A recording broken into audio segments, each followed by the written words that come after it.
Hello बच्चों। तो अपन numericals के ऊपर आ रहे हैं। इलेक्ट्रिक फील्ड चैप्टर है अपना और अपन न्यूमेरिकल्स कर रहे हैं। कुछ एक न्यूमेरिकल मैंने करवा दिए हैं आपको, बचे कुछ अपन आज कंप्लीट कर लेंगे। हो सका तो अपन पूरा कंप्लीट करने की कोशिश करेंगे। अगर गलती से एक आध न्यूमेरिकल छूटता भी है तो उसका कॉन्सेप्ट जो है मैं आपको बता चुका हूँ, ये बात ध्यान में रखना, ठीक है। फिर भी अगर आपको नहीं पता चलता है तो आप क्या कर सकते हैं, कमेंट कर सकते हैं। व्हाट्सएप नंबर है आपके पास में, तो व्हाट्सएप नंबर पे मुझे मैसेज छोड़ सकते हैं, ठीक है। ओके, तो आगे चलते हैं। ये बात ध्यान में रखिए कि अगर आपको फिजिक्स और मैथमेटिक्स इनसे रिलेटेड कोई भी क्वेरी है तो आप हमारे व्हाट्सएप नंबर के ऊपर हमें मैसेज कर दीजिए, ठीक है। चलिए, तो आज ऑब्जेक्टिव सॉल्व अपने लास्ट टाइम पे किए थे, ठीक है। अपन इस समय एग्जांपल्स कर रहे हैं और ये जनरल एग्जांपल ऐसे हैं जो कि मोस्टली पूछे जाते हैं बच्चों, ठीक है। तो अपन एग्जांपल्स को आज कंप्लीट कर लेते हैं, ठीक। देखिए, फर्स्ट एग्जांपल जो है वो है हमारे पास में फॉर, आपको शो हो रहा होगा, मैं यहाँ पे लिख रहा हूँ, इसका मतलब है बोर्ड के ऊपर कॉर्नर पे आपको वो शो हो रहा है, ठीक है। देखिए, एग्जांपल है हमारे पास में, four identical charges each of charge 2 microcoulomb are located on x axis.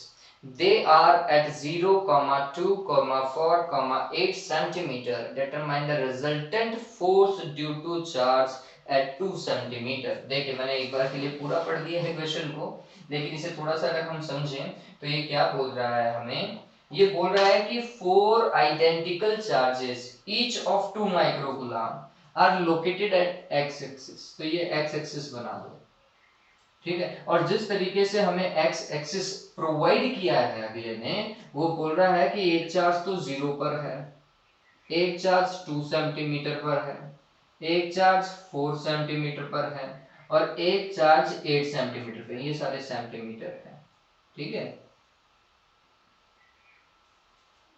अब क्या कर रहा है बच्चों, वो बोल रहा है कि इन सभी के ऊपर कौन सा चार्ज है, तो 2 माइक्रोकूलम का चार्ज है। ये बात ध्यान में रखना। इन पॉइंट्स को मैं नाम दे रहा हूं, ए, बी, सी और डी। ये टर्मिनोलॉजी अपनी है, ठीक है, ये बात ध्यान में रखिएगा।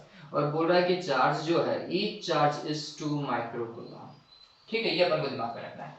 फिर क्या बोल रहा है, determine the force, resultant force due to charges at 2 centimeter. देखिए, 2 सेंटीमीटर पे जो चार्ज था ना, उसके ऊपर रिजल्टेंट फोर्स कैलकुलेट करना है। इस चार्ज के ऊपर रिजल्टेंट फोर्स, अब इस चार्ज के ऊपर कौन फोर्स लगा रहा होगा, तो हमने बोला कि ए लोकेशन पे जो चार्ज है वो फोर्स लगा रहा है, सी लोकेशन पे जो चार्ज है वो फोर्स लगा रहा है और डी लोकेशन पे जो चार्ज है वो इसके ऊपर क्या लगा रहा है, फोर्स लगा रहा है। ऐसा ही। चलिए, तो सबसे पहले ए वाला फोर्स कहाँ की ओर, तो पॉजिटिव चार्ज है, रिपेल करेगा। तुमने बोला कि ये इस तरफ, तो that force is F A, ठीक है। सी वाला इसके ऊपर फोर्स कैसे लगाएगा, इस तरफ लगाएगा, यू, तुमने बोला that is force F C. D वाला क्या करेगा, पॉजिटिव चार्ज था, वापस से रिपेल करेगा, इस तरफ लगाएगा। अट्रैक्ट करता तो उस तरफ लगाता, लेकिन रिपेल कर रहा है, सेम नेचर के चार्जेस हैं, तो एफ डी। तो आपको देखने को मिलेगा दो फोर्स एफ सी और F D both are working in same direction, तो ये तो ऐड होंगे और उसके ऐड में से किसको सब्ट्रैक्ट करेंगे, एफ ए को, अपोजिट डायरेक्शन में है ना, ठीक। तो हमने लिखा resultant force F resultant will be F C plus F D minus F A, ठीक है। यही कॉन्सेप्ट हुआ हमारे पास में। चलिए, अब ये एफ सी, एफ डी और एफ ए को कैलकुलेट कीजिए कि ये है कितना, ठीक। तो मैं कैलकुलेट करने की कोशिश करता हूँ, यहीं पे ही काम कर रहे हैं। एफ सी, सी वाले चार्ज के कारण फोर्स इस वाले के पास में, तो क्यू चार्ज इसके पास में भी है, क्यू चार्ज इसके पास में भी है, क्यू ही तो है, सेम नेचर का। तो मैंने लिखा के, पहला चार्ज सी के पास में कितना चार्ज है बच्चों, क्यू चार्ज है। बी के पास में कितना चार्ज है, क्यू चार्ज है, डिवाइडेड बाय आर स्क्वायर। दोनों के मिड का डिस्टेंस देखो, 4 और 2 के बीच का डिस्टेंस कितना होगा, कितना, 2 सेंटीमीटर। तो हमने लिखा 2 सेंटीमीटर है 10 की पावर -2 और उसका क्या करते हो, square, that is coulomb's law, K Q1 Q2 divided by r square. फिर डी वाला देखिए, डी वाले के कारण कैसा लगेगा, के चार्ज Q, तो इसका चार्ज और इसका चार्ज, ठीक, तो दोनों का चार्ज Q, ये तो Q इंटू क्यू हो जाएगा, डिवाइडेड बाय डिस्टेंस, 2 और 8 के बीच में कितना डिस्टेंस होगा, 6 सेंटीमीटर, तो ये होगा 6 इंटू 10 की पावर -2 और उसका स्क्वायर, डन, माइनस जैसा दे रखा एफ ए। ए वाले के पास में जितना चार्ज था ना उसके कारण बी पर कितना फोर्स लगा है, that is F A, this one. ठीक है, कैसे कैलकुलेट होगा, तो के चार्ज तो क्यू ही है दोनों के पास में, तो Q into Q divided by distance, 0 और 2 के बीच में कितना डिस्टेंस होगा, 2 सेंटीमीटर, तो 2 इंटू 10 की पावर -2 और उसका क्या स्क्वायर, देखो बात करो कैंसिल। ठीक है, रिमेनिंग इज दिस वन, तो ये हो जाएगा कितना के, क्यू की वैल्यू कितनी है, चलो के की वैल्यू पुट कर देता हूं मैं, 9 इंटू 10 टू द पावर 9। ठीक है, क्यू कितना 2 इंटू 10 टू द पावर -6, फिर next Q 2 into 10 to the power -6, फिर इसके बाद में क्या करेंगे, अपन को लिखना पड़ेगा 6 into 10 to the power -2 into 6 into 10 to the power -2, ये तो लिखना पड़ेगा। चलिए कितना हो जाएगा, तो अपन कुछ ऐसा काम करें कि 2 और यहाँ पर 3 और यहाँ पे 3 से ये 3, यहाँ से 3 से ये 2 हो जाएगा, इस 2 से इस 2 को काट दो, ये तो पूरा ही कट गया। ठीक है, देखो अब कितना बच रहा है, what is remaining, 10 to the power -6 कितना हो जाएगा, 10 की पावर -12। ठीक है, 10 की पावर -12 और 10 की पावर यहाँ पर -4 नीचे, तो ये अपन लिखा 10 की power 9 into 10 to the power -12 और यहाँ पे लिखा 10 की पावर -4। ठीक है, -4 को ऊपर लेकर के हो रहा है, तो कितना हो जाएगा 13 हो जाएगा, 10 की power 13 into 10 to the power -12 कितना हो जाएगा 10 की पावर 1, दैट इज 10। फोर्स की यूनिट कितनी होती है, न्यूटन। ठीक है, तो 10 newton is the resultant force, कौन सी डायरेक्शन में जा रहा है, तो देखो प्लस का एक्स ये डायरेक्शन होती है, तो माइनस का एक्स ये डायरेक्शन होगी, तो अगर आप फाइनली आप लिखना चाहें वेक्टर फॉर्म में, तो आप रिजल्टेंट कितना लिख सकते हो, कितना लिखेंगे 10 और आई कैप लगाएंगे, लेकिन वो भी माइनस का और न्यूटन में आएगा। ठीक है, पता चला। चलिए, तो ये इतना ही था, अब नेक्स्ट वाले पार्ट के ऊपर आते हैं, पता चल गया ये। चलिए, ओके, नाउ 1.12 12th एग्जांपल।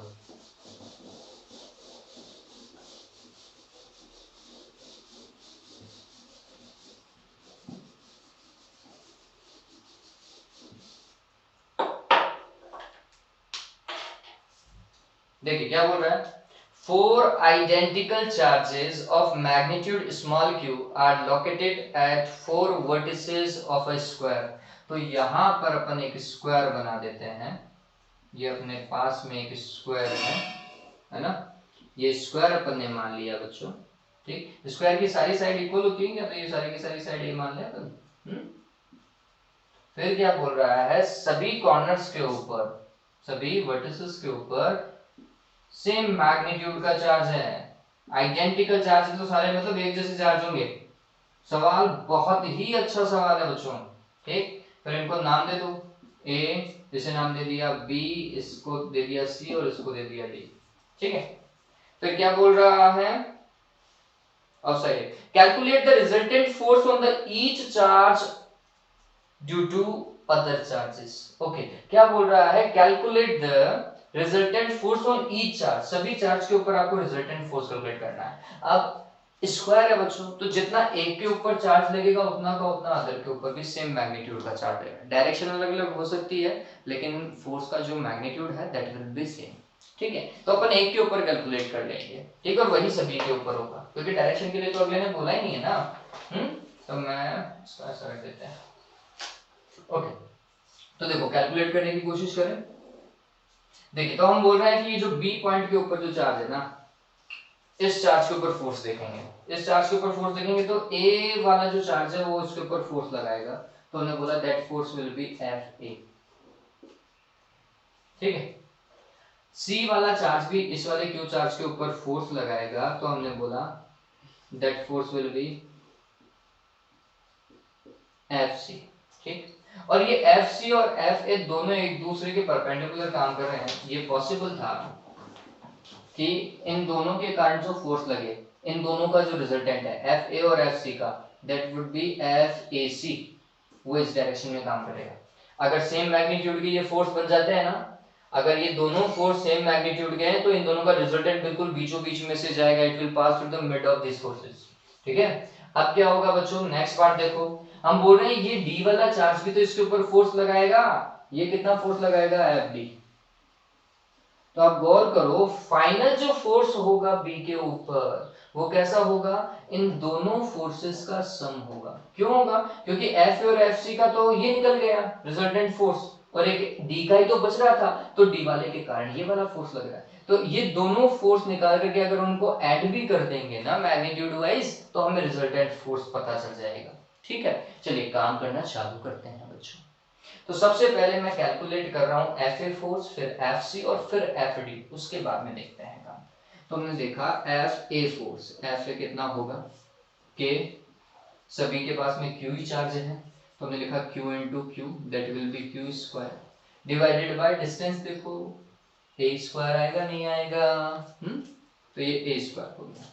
ठीक है, फिर एफ सी ऐसे चल रहेगा यू, चार्ज अभी भी क्यू ही है और डिस्टेंस देखो ए है, तो हमने बोला कि ये का ये फोर्स एफ सी बी है कितना, के Q square divided by A square. ठीक, एफ डी देखते हैं, लेकिन एफ डी के लिए डिस्टेंस कैलकुलेट करनी पड़ेगी। अरे कैलकुलेट कर सकते हैं बच्चों, देखो राइट एंगल ट्रायंगल दिख रहा है नहीं दिख रहा है, ये राइट एंगल ट्रायंगल में ये हाइपोटेनस है, कैसे कैलकुलेट करोगे, परपेंडिकुलर का स्क्वायर प्लस बेस का स्क्वायर और उसका अंडर रूट, तो परपेंडिकुलर का स्क्वायर मतलब ए स्क्वायर और बेस का स्क्वायर मतलब वापस से ए स्क्वायर, तो ए स्क्वायर और ए स्क्वायर हो गया 2a स्क्वायर, और 2a स्क्वायर का रूट लोगे तो 2 और a, यही आएगा। चलिए, तो मैं कैलकुलेट कर रहा हूं एफ डी कितना होगा, के क्यू स्क्वायर, चार्ज तो सेम ही था, डिवाइडेड बाय डिस्टेंस का स्क्वायर मतलब इस डिस्टेंस का स्क्वायर, तो इसका स्क्वायर करोगे तो रूट 2 का स्क्वायर तो 2 और a स्क्वायर हो जाएगा, तो ये हो जाएगा 2a स्क्वायर। अब गौर करो क्या कॉन्सेप्ट बन रहा है, एफ ए और एफ सी दोनों का मैग्नीट्यूड सेम है, तो हमने लिखा F A is equals to F C. एक तो हमें ये पता चल रहा है, एंड और क्या पता चल रहा है हमें, एफ डी और एफ ए को कंपेयर करो, तो एफ ए में अगर 2 का डिवाइड देंगे तभी तो एफ डी मिल रहा है, क्योंकि ये तो एफ ए दिख रहा है, तो हमने लिखा F D is equals to F A by 2। ये चीज बहुत हेल्प करेगी हमें। ठीक है, चलिए अब काम करते हैं। तो हमने लिखा resultant force, resultant force of F A and F C. ठीक है, एफ ए और एफ सी का रिजल्टेंट क्या था, एफ ए सी था, तो हम वो कैलकुलेट कर रहे हैं एफ ए सी।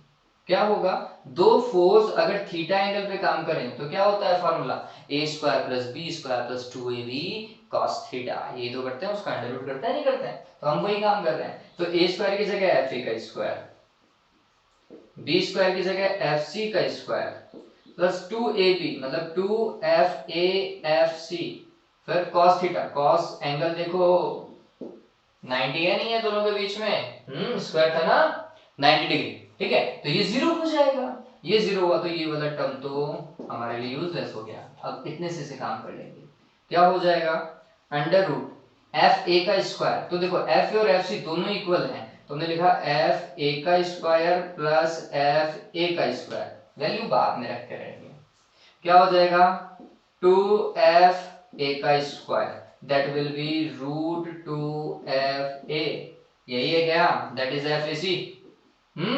चलिए एफ ए सी आ चुका है, एफ ए सी में किसको जोड़ना है, एफ डी को जोड़ना है, रिजल्टेंट फोर्स एट बी मिल जाएगा। ठीक है, तो हमने लिखा finally resultant force at B,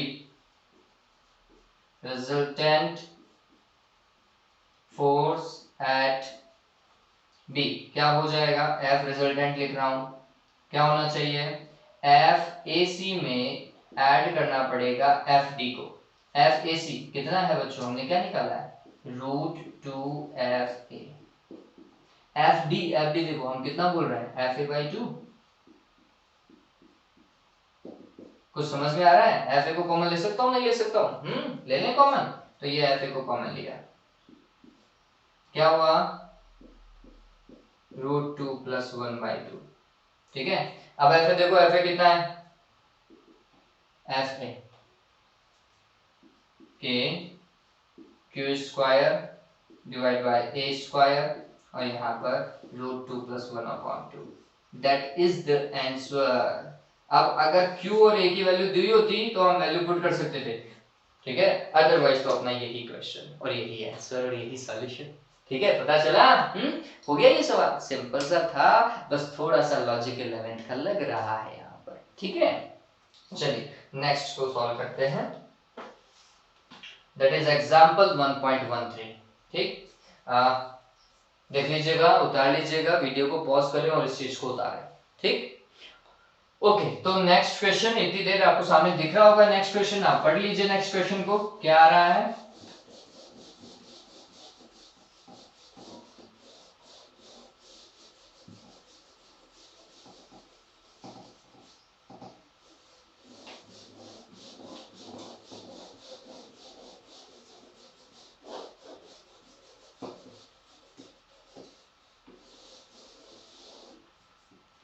alright, next question is infinite charges. अब इनफाइनाइट हो गए हैं, मतलब अब गिन नहीं सकते हो आप चार्जेस को।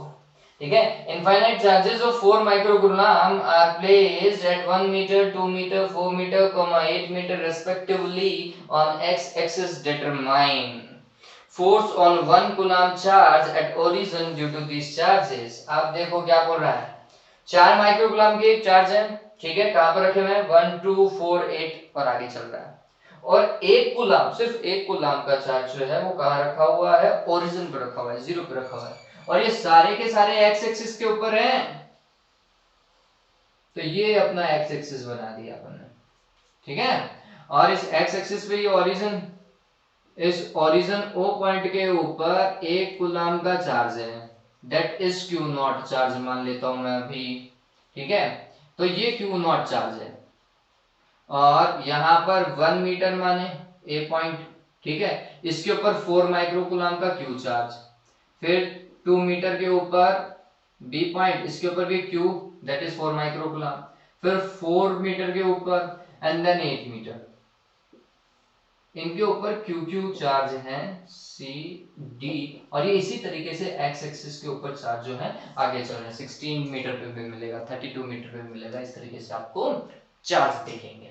ठीक है, अब बोल रहा है कि इन सारे चार्जेस के कारण इस ओरिजिन पे कितना फोर्स लग रहा है वो कैलकुलेट करना है। तो हमने बोला कि क्यू चार्ज क्यू नॉट को रिपेल करेगा, सेम नेचर के चार्ज है, तो ये फोर्स ऐसा, दैट इज एफ ए।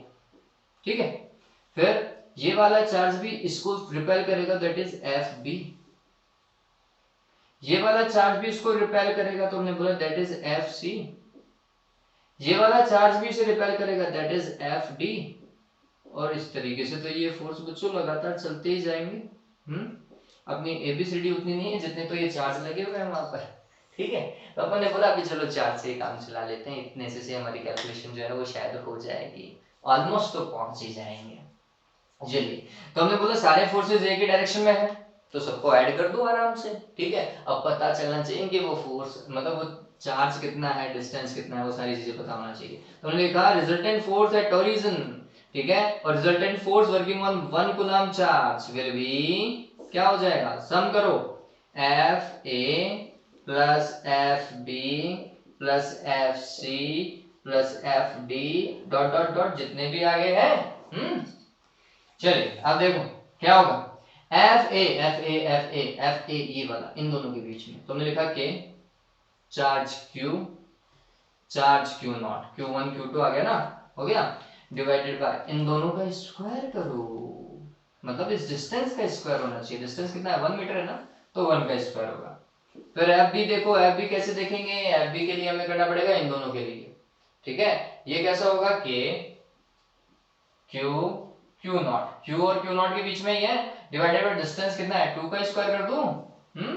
चलो, फिर इसके बाद में क्या होगा, सी, एफ सी है ना, यही तो है, देखो एफ सी क्या होगा, के क्यू नॉट डिवाइडेड बाय 4 का स्क्वायर आएगा, एफ डी देखो चार्ज तो वही है, के Q not divided by distance 8 था, तो 8 का स्क्वायर हो जाएगा, और ये इसी तरीके से आगे चलेगा।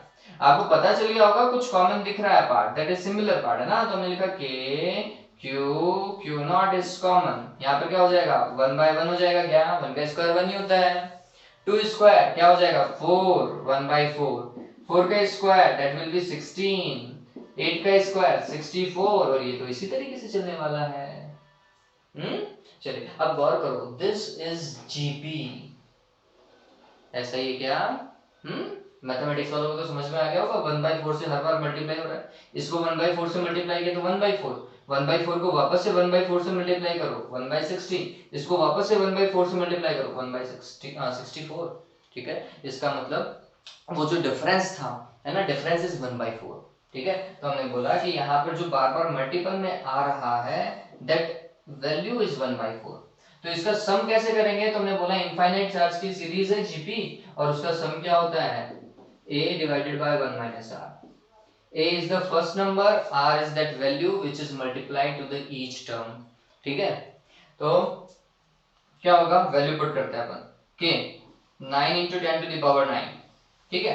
q q q q q q कितना दे रखा है? q e charge 4 microcoulomb, 4 into 10 to the power minus 6, q not charge is 1 coulomb, ठीक है, तो 1। फिर इसका सॉल्यूशन किया तो a फर्स्ट नंबर कितना है? 1 divided by 1 minus r, 1 minus क्या नंबर मल्टीप्लाई हो रहा था? 1/4 हो रहा था। ये 36 होगा नहीं होगा? हो जाएगा। चलो इसको ऐसे ही रखते हैं, बाद में देखते हैं कुछ और भी सॉल्यूशन बैठ रहा है क्या। पावर 10 की पावर 3 हो जाएगा। चलिए अब इसको सॉल्व करो, 1 में से 1/4 को सब्ट्रैक्ट करो, 3/4, 3/4 का 4 ऊपर आ जाएगा, 3 नीचे, so 4 will be in numerator and 3 will be in denominator, okay ऐसा। चलो ये तो सॉल्व हो गया, 3 into 3 9 होता है। कितना होगा? 4 into 4 16, 16 into 3 48 into 10 to the power 3, and that is Newton, that is the fourth resultant force at O, ठीक है। अब इसकी डायरेक्शन देखो, प्लस का आई कैप है या माइनस का आई कैप है पता चल जाना चाहिए, माइनस का एक्स डायरेक्शन है। तो अगर मैं इसे किसमें लिखूं? वेक्टर फॉर्म में लिखूं तो कैसा लिखता मैं इसे? 48 into 10 to the power 3 I cap, वो भी नेगेटिव का, एंड न्यूटन। डन हुआ? चलिए तो ये इतना ही था ये। फिर इसके बाद में देखो एग्जाम्पल इतना ही था, ये 3 एग्जाम्पल इंपॉर्टेंट है बच्चों। अब एक आध क्वेश्चन और करवा देता हूं और उसके बाद में I think it is done. Okay देखो, आपको याद हो तो लास्ट वाले के अंदर अपन ने डिस्कस किया था कि सिस्टम इक्विलिब्रियम में हो तो क्या करते हैं और चार्ज इक्विलिब्रियम में हो तो क्या करते हैं। तो फर्स्ट वाले में अपन ने देखा था, जो वीडियो आपने देखा लास्ट टाइम, उसके अंदर अपन ने बोला था चार्ज इक्विलिब्रियम में। किसमें है? चार्ज इक्विलिब्रियम में है। इस बार देखेंगे सिस्टम इक्विलिब्रियम में। किसमें? सिस्टम इक्विलिब्रियम में। जो नेक्स्ट केस हम करने वाले हैं, आपको न्यूमेरिकल शो हो रहा होगा वहां पर, ठीक है। इसमें क्या है? सिस्टम बच्चों इक्विलिब्रियम में है। सिस्टम इक्विलिब्रियम में है तो इसका मतलब देखिए, देखो क्या हो रहा है। Two identical point charges capital Q are at some distance, okay वो डिस्टेंस नहीं की हुई है। A charge small q is placed on the line joining in an equilibrium system.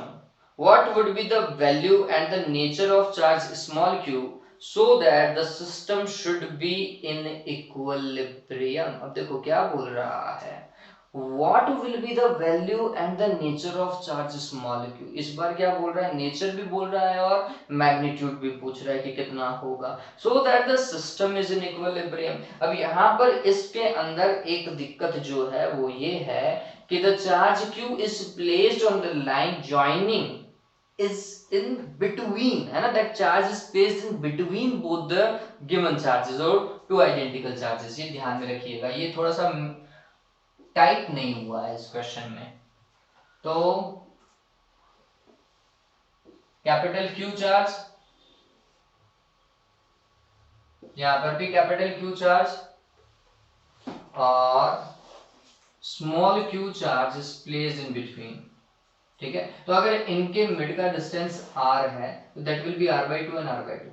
अगर इसी को मैं 2r मान लूं, इसको क्या मान ले? 2r मान ले, तो that will B r and r। तो चलो सिंपल मान लेते हैं, r मान लेते हैं इसको, ठीक है। अब इस चार्ज का वैल्यू कितना हो, स्मॉल q चार्ज का वैल्यू कितना हो कि पूरा सिस्टम इक्विलिब्रियम में रहे। ठीक, तो आपको नेचर भी पता लगाना है और मैग्नीट्यूड भी देखना है। कैसे देखेंगे, तो ये थोड़ा सा समझो बच्चों कि अगर ये क्यू चार्ज है तो ये वाला कैपिटल क्यू चार्ज इसको क्या करेगा, अगर ये पॉजिटिव है तो अपन ने बोला let's suppose Q is positive, ठीक है, if Q is positive then this capital Q will repel and the force will work in this direction में, एंड इसके कारण फोर्स कहां की ओर काम करेगा, इस पर, इस तरफ काम करेगा, दोनों अपोजिट डायरेक्शन में। चलो ये तो चार्ज इक्विलिब्रियम में रह सकता है, स्टेबल स्टेट में रहेगा। सिस्टम के इक्विलिब्रियम होने के लिए इस पे भी रिजल्टेंट फोर्स जीरो होना चाहिए। चलो तो ये क्यू चार्ज प्लस का, ये भी ये प्लस का मान रहे हैं अपन, प्लस का मानेंगे तो रिपेल करेगा, तो इसके कारण रिपल्शन फोर्स इस तरफ, इसके कारण भी रिपल्शन फोर्स इस तरफ, बताओ ये क्या होगा, क्या होगा, रिपेल करेगा तो एक ही डायरेक्शन में जा रहा है फोर्स, हाँ ऐड हो जाएगा, तो इसका मतलब ये है ये पॉजिटिव नहीं हो सकता, नेगेटिव का लो। नेगेटिव का लिया तो पहले तो इसके ऊपर ही फोर्स देखो कि इसके ऊपर फोर्स जीरो हो सकता है क्या, तो हमने बोला माइनस का क्यू चार्ज और ये कैपिटल क्यू चार्ज इसको अट्रैक्ट करेगा, इस तरफ फोर्स, फिर ये वाला चार्ज इसको अट्रैक्ट करेगा, इस तरफ फोर्स, चलो ठीक है, दोनों फोर्स अपोजिट डायरेक्शन में, हो गया काम। अब देखो इसके ऊपर क्या फोर्स जीरो हो सकता है क्या, तो हमने बोला कैपिटल क्यू चार्ज है, माइनस का क्यू चार्ज उसे क्या कर सकता है, अट्रैक्ट करेगा। चलो ये फोर्स इसके कारण इस तरफ है, ये वाला चार्ज के कारण इसके ऊपर फोर्स इस तरफ लगेगा, रिपल्शन फोर्स, बताओ दोनों फोर्स अपोजिट डायरेक्शन में है, जीरो हो सकता है रिजल्टेंट फोर्स, ठीक है। तो हमने ये समझ लिया कि the nature of this charge Q should be opposite to these two, तो अगर ये पॉजिटिव के है तो this charge Q should be negative, ठीक है। तो हमने सबसे पहले तो आंसर लिखा नेचर, क्या, charge Q should be negative, ठीक है। जब फाइनल आंसर आएगा ना तो फाइनल आंसर में हम नेगेटिव साइन और ऐड कर देंगे, ठीक है। चलिए अब काम करते हैं, तो हमने बोला कि इस क्यू चार्ज को ये वाला क्यू चार्ज अट्रैक्ट करेगा क्योंकि ये नेगेटिव चार्ज था, ठीक है, तो हमने लिखा ये फोर्स कैपिटल क्यू पर स्मॉल क्यू के कारण, ठीक है। फिर इस वाले को ये वाला चार्ज क्या करेगा, रिपेल करेगा, तो force on capital Q charge due to capital Q charge, another capital Q charge, ठीक है। ये दोनों फोर्स अगर मैग्नीट्यूड में इक्वल हो जाएंगे तो रिजल्टेंट फोर्स जीरो होगा नहीं होगा, तो चलो काम किया अपन ने, तो F capital Q small q should be equals to F capital Q capital Q। देखो इन दोनों के बीच में कितना फोर्स लगेगा, उन्होंने कहा K, पहला चार्ज कैपिटल Q, दूसरा चार्ज स्मॉल q, और इन दोनों के मिड का डिस्टेंस कितना है R, उसका स्क्वायर कर दो, इक्वल्स टू K, पहला चार्ज कैपिटल Q, दूसरा चार्ज कैपिटल Q, इन दोनों के मिड का डिस्टेंस 2R और उसका स्क्वायर 2R का स्क्वायर, हो गया डन। चलिए के क्यू से K Q cancel, small q divided by r square is equals to q divided by 4r square, ऐसा ही होगा ना, r स्क्वायर से r square cancel, small q is equals to क्या होगा, q बाय 4 होगा, पता चला। फाइनल आंसर क्या होगा बच्चों, क्या होगा, माइनस का q बाय 4 होगा, नेगेटिव साइन जोड़ना था नहीं जोड़ना था, डन। चलिए लास्ट क्वेश्चन हो गया, इसको उतार लीजिएगा, छोटा सा सवाल है लेकिन इंपॉर्टेंट है, ठीक है। अब देखो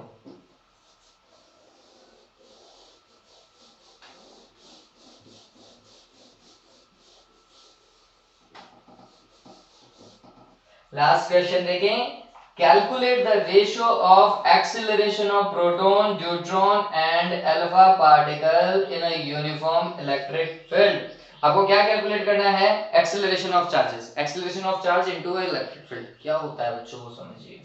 तो हमने बोला देखिए कोई भी अगर चार्ज किसी इलेक्ट्रिक फील्ड में है तो उसके ऊपर जो फोर्स लगेगा दैट इज QE, ये बेसिक सा फोर्स इलेक्ट्रिक फील्ड में रखते हैं क्यू चार्ज के ऊपर, ठीक। और अगर वो एक्सीलरेट हो रहा है तो F शुड बी m,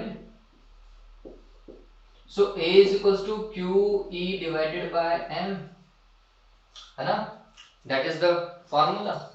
तो ये ध्यान में रखिएगा, इस चीज को ध्यान में रखना है, A का वैल्यू कितना है, QE डिवाइड बाय m है, ओके। तो दैट इज एक्सीलरेशन, है ना, when placed in uniform electric field. Okay, अब काम करते हैं। आपको क्या कैलकुलेट करना है? इनका रेशियो तो कैलकुलेट करना है एक्सीलरेशन का। तो हमने बोला acceleration of proton ratio acceleration of neutron and ratio acceleration of alpha. चलिए, अब ये पता होना चाहिए, प्रोटॉन का मास को मैं mp लिखूं तो उसका चार्ज होगा qp, ठीक है। न्यूट्रॉन न्यूट्रॉन होता है 1s2, ठीक, तो इसके ऊपर चार्ज तो लिखेंगे qp, लेकिन मास ट्वाइस होगा, ट्वाइस ऑफ प्रोटॉन, ऐसा।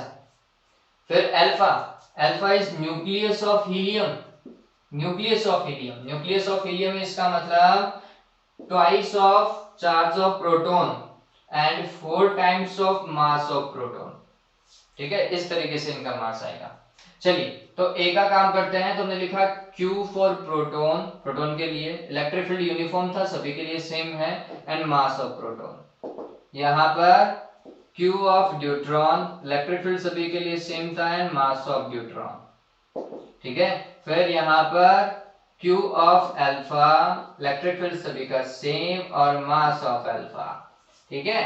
आप देखो QP ऐसा कैसा, वैल्यू पुट करने की जरूरत नहीं है, ई से ही सारे कैंसिल हो जाएंगे, ठीक है। तो ये QP डिवाइडेड बाय MP आ गया। यहाँ पे देखो QD, Q कितना है न्यूट्रॉन के लिए QP, और मास ऑफ न्यूट्रॉन कितना है 2 MP।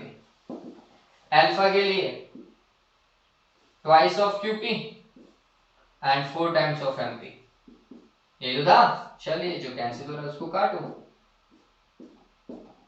क्या हो रहा है 1 रेशो 1/2, 1/2 लिख दो क्या?